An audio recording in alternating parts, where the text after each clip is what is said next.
In today's video, I'm going to teach you how to change language on Microsoft Copilot. If you want Copilot to display and respond in a different language, the process is very simple and only takes a moment.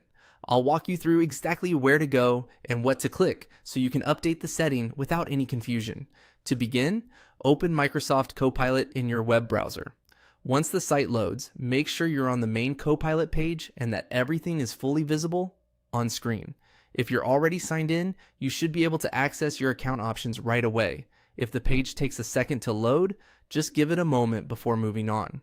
Next, look toward the bottom left corner of the Copilot interface. You'll see your profile area there. Go ahead and click on your profile.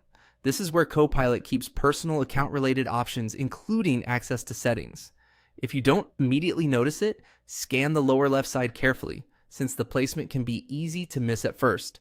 After clicking your profile, a menu will open. From that menu, select Settings. This will take you to the part of Copilot where you can customize how the experience works for you. Settings is where you'll usually find display preferences and other account level options, so this is the right place for language changes.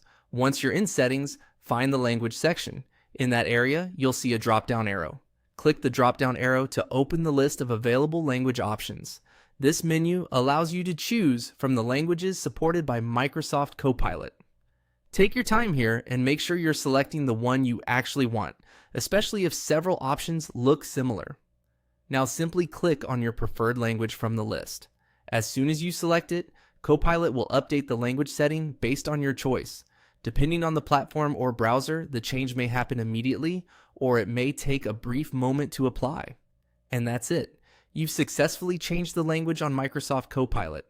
If the interface doesn't seem to update right away, try waiting a few seconds or refreshing the page to make sure the new setting is fully applied. This is a helpful adjustment if you prefer using Copilot in your native language, if you're practicing another language, or if you just want a more comfortable user experience. Thanks for watching, and I'll see you in the next video.